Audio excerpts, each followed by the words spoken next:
what's up? It's your boy Rawk.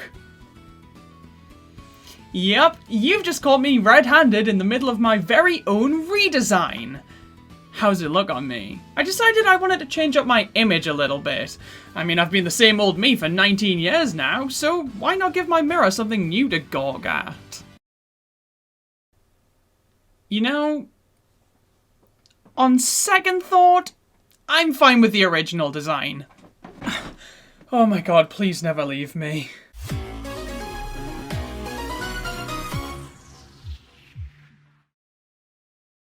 If people can be self-conscious about their appearance, then why can't the Nintendo Switch be? Video game consoles, brace yourself, aren't always perfect right out of the gate. Sometimes when a console launches, it isn't received the way a company might want it to be. There might be improvements and enhancements that can be made to the product to ensure it's more satisfying for customers. Do you really think Nintendo would look at the Virtual Boy and think to themselves, there's not a damn thing we can do to make this any better?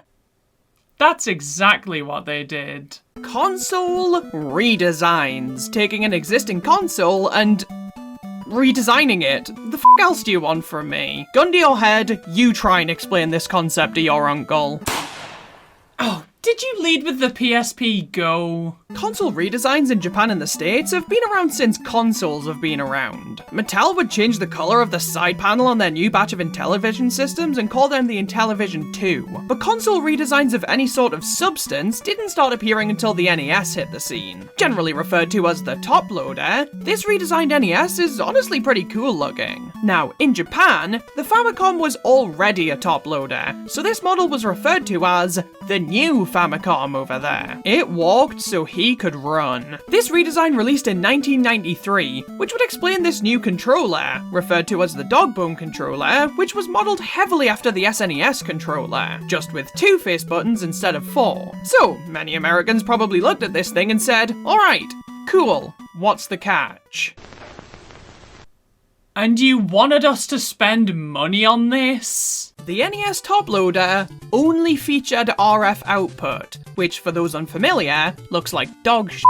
This also makes this model near enough unusable on modern TVs, which is really a shame because this model fixed a ton of hardware issues that the original NES was prone to. The Super Nintendo also received a new variant, and I've got to be honest, this is repulsive. Known as the Super Famicom Jr. in Japan, this thing looks fresh out of Fisher-Price. It's so awkward and ugly looking, especially compared to the iconic design of the SNES in any region. Both of these redesigns released exclusively in Japan and America, with no PAL release ever even mentioned. The NES top loader could play PAL cartridges, but you could f*** your cousin. Doesn't mean you should. Here in PAL regions, we know better than to fall victim to redesigns. None of our consoles ever received them. The NES, the SNES, the N64, the GameCube, hell, even the Game Boy. Jesus Christ! The Game Boy line had an infestation of redesigns, starting off with the Game Boy Pocket.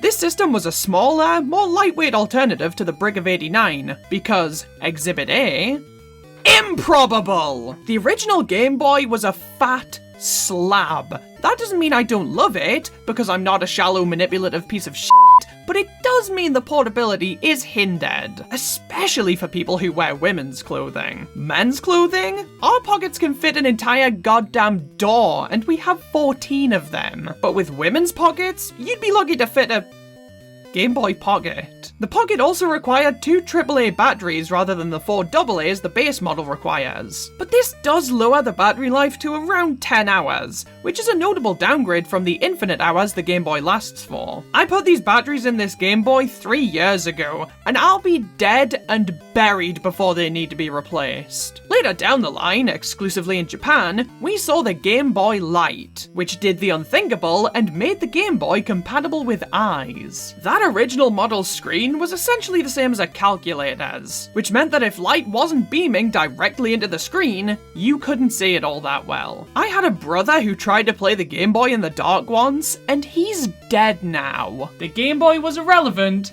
he was hit by a bus. But if only he'd had a Game Boy Light. Backlit screen, somewhere between the original and Pocket in terms of size, and 12 hours of battery life with 2 AA batteries. Suck it, Game Boy Pocket! Now, the Game Boy Advance received a revision not too long after it released, the Game Boy Advance SP.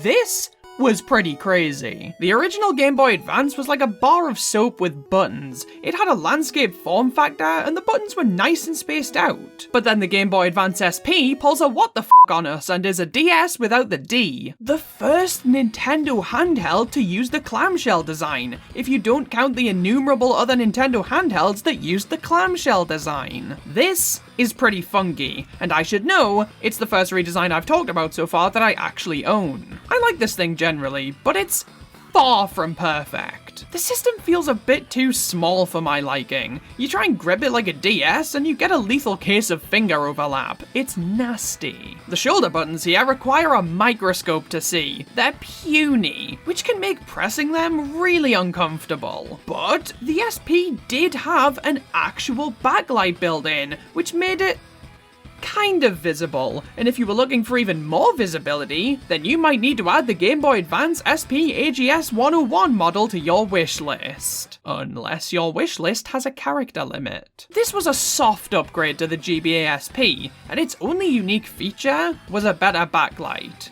Then, a few years after that, in 2005, the Game Boy Micro released to fill nothing. This would fill nothing. This tiny thing was a Game Boy Advance in anything but its physicality. It could play GBA games and was suitable for squirrels to use. Other than that, it was pretty worthless. The thing couldn't even play original Game Boy cartridges because the cartridges were bigger than the system was. What did you expect it to do? That's like asking a mouse to get f***ed by a really big mouse. Now, a lot of people have probably been screaming 3 letters at me for some time now. G-B-K. To many, the Game Boy Color is nothing more than a redesigned Game Boy, featuring a very similar build, but now with the ability to display actual color in the games rather than different shades of vomit. And while it's fair to assume that this is just a redesign, I'd argue this is its own separate console. I mean, yes, it could play Game Boy games, but it also had a fair number of Game Boy Color exclusive games. You couldn't play these on Game Boy. You needed a Game Boy Color, which to me makes it more than just a redesign. I mean, it's not as if there were exclusive games for the NES Top Loader or Game Boy Micro or DSi. God damn it. The Nintendo DS was a clunky, chunky hunk when it first released. An interesting design to say the least, but one that people didn't find to be the most comfortable in the world. Those people are wrong. The DS is one of the most comfortable systems out there. The hell are you talking about? But Nintendo is a company that responds more to peer pressure than reason. So in 2006, they released the DS Lite. You did this. Are you proud of yourselves? The DS Lite, a very cleverly named iteration of the Nintendo DS, not only more trim and lightweight, but also with a better lit screen. This system is beautiful, and for many people is the Nintendo DS. And yeah, I can see why. It's really damn comfortable and fits in the hands so nicely. And there are some nice quality of life changes, like the start and select button being moved, the power button evolving into a power switch, and, best of all, it doesn't turn on. Then in 2009, Nintendo released the Nintendo DSi, which was also a very cleverly named system because it sees you. The Nintendo DSi was basically a DS Lite with some cameras and a built-in home menu, which was definitely something I appreciated back in the day. It made this thing feel like a Wii on the go, no public toilets necessary. Now, I don't currently have a DSi. I did have one, and then in like 2012 or something, I let my brother borrow it, and he never gave it back. So I hit him with a bus. But Nintendo knew how to make this all feel better, because after the DSi, they released the DSi XL, a Nintendo DSi for pensioners. This thing was a behemoth with a fountain pen, and all sorts of fun colours like burgundy. Fits right in with the interior design of the retirement home. This model was obviously skewed towards an older audience. The stylus was more pen-like, giving it a more comfortable and familiar grip, and the screens had so much more room to fit Crossword's DS. You may be asking, how did this fix my problems? It didn't. I never had one of these things. I should probably think about investing in one soon though. I wouldn't want to be bored when I'm 80. And once I've got that sorted, I'll start looking at a pension scheme. The Nintendo 3DS. Christ. Were Nintendo bullied? Is this what happened here? Because the Nintendo 3DS received 6 redesigns throughout its lifespan, which is insane to me. The original 3DS model felt like a perfect evolution of the DS Lite. Similar D-pad and buttons, basically the same size, but modernized and adapted to be suitable for the innovations of this new generation of handheld gaming. And as soon as it released, people wished it hadn't. People begged for a Nintendo 3DS Lite, giving this system the same treatment the DS Lite gave the old Clunk Chunk Hunk. And as a way of sticking it to their haters, Nintendo did the opposite of that, and released the 3DS XL. Bigger screens, and according to people who've used this thing, a slightly cheaper feel. I wouldn't know, I don't have one, but I asked my neighbour and he gave me an hour-long spiel about how this felt like a more kiddie redesign. I didn't care. He had a very polite dog. Not once to be deterred by people either liking or not really caring about the 3DS XL, Nintendo decided they needed to step their game up. They needed to make fundamental changes to this thing in order to make it sell well. So they held a meeting and said, alright, we'll make this thing better. We'll remove the clamshell. Why haven't you bought it yet? The Nintendo 2DS. What the f*** is that thing? This is one of the most confusing systems Nintendo has ever released, and that all begins with the name. Let's talk about this. The Nintendo 2DS. So, the original system was called the 3DS because it could play games in 3D. One might argue that because it can only play games in 2D, the original DS was a 2DS, but that's wrong and stupid and f*** you. The 2DS is a 3DS. It plays 3DS games and DS games, but it doesn't have a 3D slider, which honestly was a smart move, as this was obviously a costly inclusion, and a lot of people weren't really utilizing it to begin with. So fine, get rid of it, and sell this thing at a cheaper price point. Cool. Why get rid of one of the defining design choices of the entire DS line? Apparently this was done because the clamshell design left these systems prone to breakage. I think we all knew a kid who would be playing Nintendogs with his DS positioned like a normal person, but then would decide it was time to get serious. And they suffered the consequences. So if you were gonna market this system for kids, fine. That's a reasonable alteration. Now, I don't have a 2DS, but I have used a 2DS. I borrowed my brother's, but his will stipulated that I needed to give it back.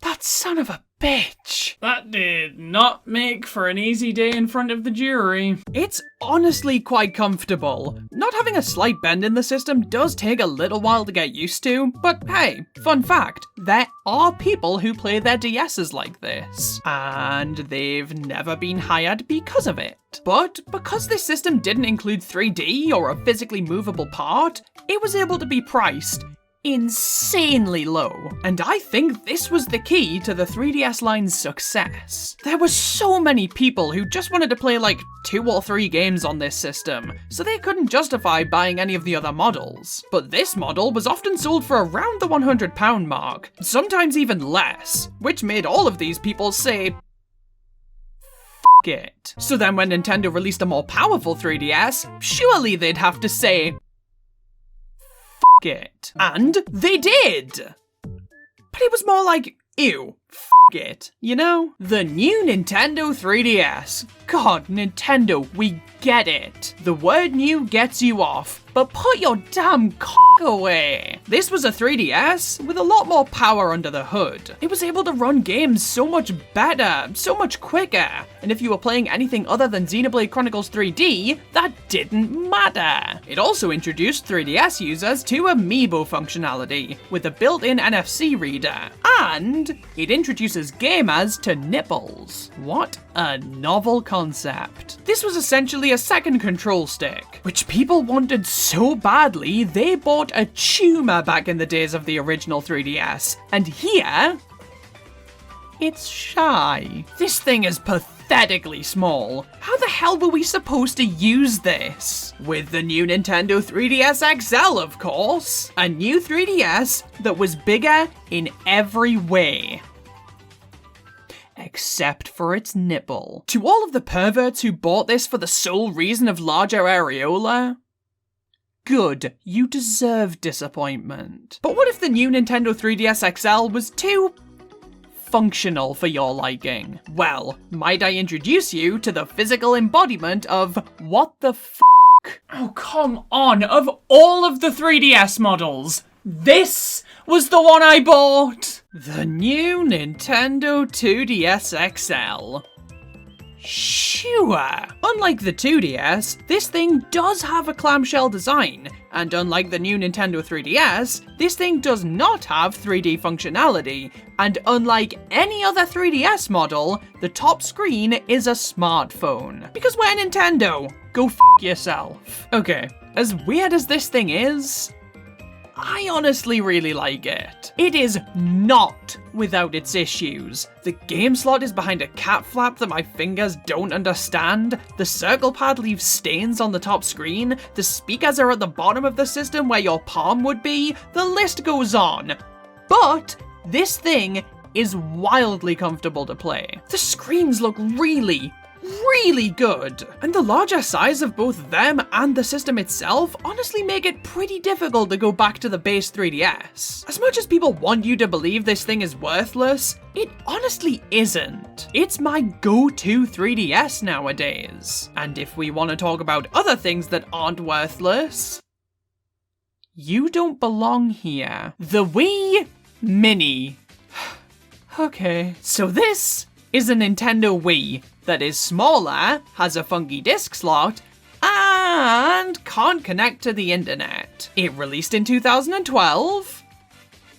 Unacceptable. What the hell was the point of this thing? Not only did it strip Wi-Fi connectivity, but it also got rid of the SD card slot, GameCube backwards compatibility, and component output support. And again, Nintendo wanted people to spend money on this thing? These cuts were made so that, like the 2DS, Nintendo could sell this at a budget price, and bring in those people who just wanted to play 1 or 2 Wii games. But what they didn't account for was that that was f***ing stupid. You slap an HDMI cable into this thing and let it access Netflix and Imagine Party Babies, and this thing just became a viable competitor to streaming boxes, which were starting to hit it big around this time. But instead of doing that, they made the Wii Mini. Now, the Wii did receive another revision prior to the Mini, with the only real change being that it wasn't compatible with GameCube in any way, and was supposed to be displayed on its side. I have one of these. I don't know why, but I have one of these, and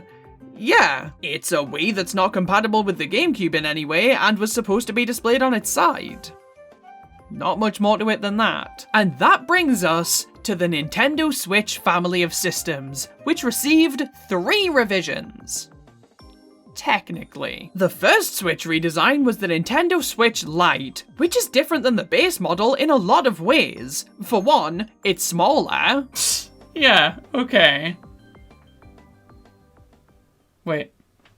What?! The Joy-Cons are fused to the system, probably taking a page from the 2DS's book and ensuring they can't be broken. And last but most notably, the system can't be docked. Can it really be called a Switch then? The entire point of the Nintendo Switch is that it can be played in both handheld mode and docked mode. So to remove one of those modes of play feels really counterintuitive. This feels like a model that was primarily made for kids. Give the parents a cheaper option to get their kid into this ecosystem. But the thing is, some games on this system don't really work in handheld. And this isn't even exclusive to like random games on the eShop. Nintendo made games, such as Super Mario Party, you need a Joy-Con to play. So what happens when a kid, or someone that's not really all that in the know, wants to play that fun multiplayer game with Mario in it? Well, first of all, buyer's remorse. And second of all, they then have to go and buy a set of Joy-Con, but they can't be attached to the console to charge. So you're probably gonna want to buy an external charging dock for them. And then if you do want to play with other people, you all have to cram around this tiny screen.